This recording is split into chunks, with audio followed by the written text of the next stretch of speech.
అనారోగ్యం, ఉద్యోగం, వ్యాపారం అప్పులతో బాధపడుతున్నారా? వెంటనే జేకేఆర్ గురువు గారికి కాల్ చేసి అపాయింట్మెంట్ తీసుకోండి.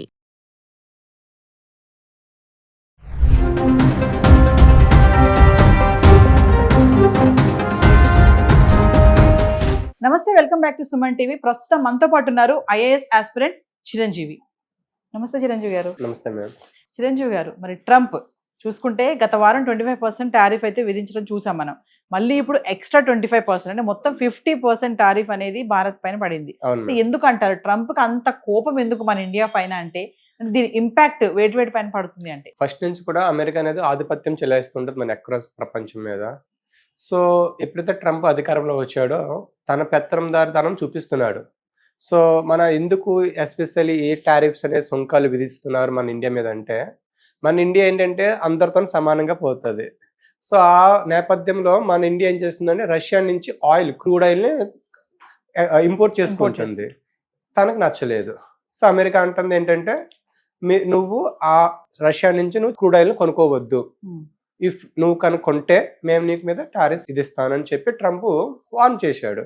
సో ఆ నేపథ్యంలో ఆల్రెడీ పాస్ట్లో గత వారంలో ఎప్పుడైతే 25% మన మీద విధించారో అది ఈ రోజు నుంచి August 7th, అంటే ఈ రోజు నుంచి గత వారంలో చూసుకుంటే కనుక ఏదైతే 25% మన ఇండియా మీద విధించిందో అమెరికా, అది ఈ రోజు August 7th నుంచి ఇంప్లిమెంట్ అవుతుంది. మరి ఇంకొక 25% విధిస్తున్నాడని ట్రంప్ ప్రకటించాడు. అది ఈ మంత్ August 27th నుంచి ఇంప్లిమెంట్ అవుతుంది. అంటే ఇప్పుడు ఈ ఇంపాక్ట్ అనేది వేటి పైన చూడొచ్చు మనం? Especially textile. సో ఏదైతే రిమైనింగ్ 25% తో కలిపి 50% టారిఫ్ అనేది మన ఇండియా ప్రొడక్ట్స్, టెక్స్టైల్స్ అవ్వచ్చు, ఆక్వా రంగం అవ్వచ్చు, వీటి మీద రొయ్యలు, అంటే సో ఆక్వాటిక్, మన జిమ్స్, రెడీమేడ్ కాటన్స్ మీద ప్రభావం చూపించవచ్చు.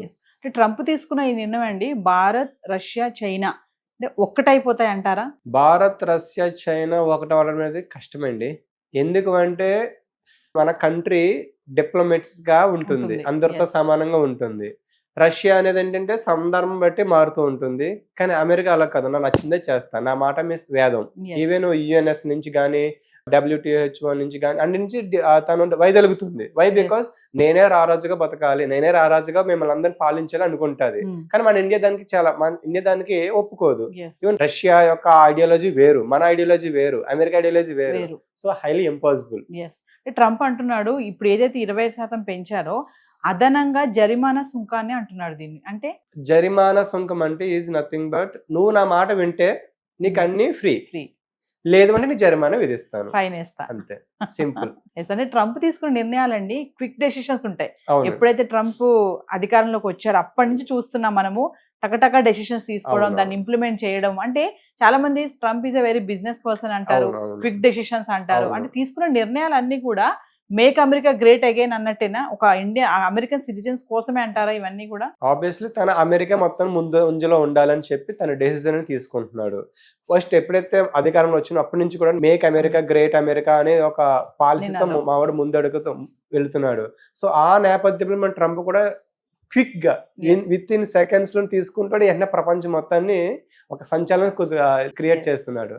సో మేబీ తను అమెరికా వాళ్ళ కోసమే ఇటువంటి రూల్స్ తీసుకుంటున్నాడు అనుకోవచ్చు. ట్రంప్ తీసుకుని ఏ నిర్ణయమైనా వేరే దేశాల పైన చాలా ప్రభావం చూపిస్తూ ఉంటాయి. ఇమీడియట్లీ వాళ్ళు కూడా ఆ డెసిషన్ ఫాలో అవుతారు. ఆబ్వియస్లీ. ఎందుకంటారు? ఎందుకంటే ఇప్పుడు మనం ఒక ఇంటిలో మన డాడ్ మాట మనం కాదని చెప్పలేం. అలాగే ఉండాలనుకుంటున్నాడు ట్రంప్.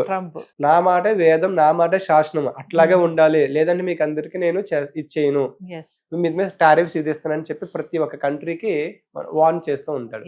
సో ఎస్పెషల్లీ వాటర్ మేము ఫైనల్ గా ఆధిపత్యం చెలాయించాలి, నాదే శాసనం అన్నట్టుగా మన ట్రంప్ నిర్ణయం తీసుకుంటున్నాడు. అయితే ఇప్పుడు ట్రంప్ అంటే స్టార్టింగ్ నుంచి కూడా బర్త్ రైట్ సిటిజన్షిప్ గానీ, వలసదారులు గానీ, మన వాళ్ళ పైన H1B వీసాలు గానీ, స్టూడెంట్ వీసా గానీ, ఓన్లీ చదువుకోవడానికే రావాలి, ఇక్కడ ఉద్యోగం చేయడానికి లేదు, పార్ట్ టైం జాబ్స్ చేయడానికి లేదు. ఇప్పుడు చూస్తుంటే ట్యాక్సెస్, ఇవన్నీ చూస్తే మన పైన ఎందుకు అంత ఫ్రస్ట్రేషన్ అంటారు? అంటే నాకు తెలిసినంత వరకు టెక్సస్ అనుకుంటానండి, అక్కడ మన తెలుగు వాళ్ళు ఎక్కువ ఉన్నారండి. సో 80% మన తెలుగు కమ్యూనిటీ అక్కడ ఉంటుంది. సో అమెరికా ఏమనుకుంటుందంటే మా కంట్రీలోకి మీరు రండి, వెల్కమ్స్ యూ, బట్ మొత్తం మీరే అవ్వకూడదు అన్న ఇంటెన్షన్ తో ఈ H1B వీసా, ఇమిగ్రెంట్స్ మీద, వలసదారుల మీద ఇటువంటి యాక్షన్ తీసుకుంటున్నాడు. సో ఓవరాల్ ఏంటంటే అక్కడ ముందు వాళ్ళ పీరియడ్ వాళ్ళకి ఇవ్వాలి కదండి, కానీ వాళ్ళకి స్కిల్స్ లేవు, మన వాళ్ళకి హై స్కిల్స్ ఉంటాయి. సో మన వాళ్ళు ఈజీగా గెట్ ఇన్ అవుతున్నారు. సో దాన్ని కంట్రోల్ చేయడానికి ఇటువంటి డెసిజన్ తీసుకుంటున్నాడు. అమెరికా వాళ్ళకి మాత్రమే ఫస్ట్ పీరియడ్ ఇవ్వడానికి ఇటువంటి సిటిజన్షిప్ అమెండ్మెంట్ అవని, అమెరికా గోల్డెన్ కార్డు ఇటువంటి తీసుకుని వస్తున్నాడు. Thank you. Thank you.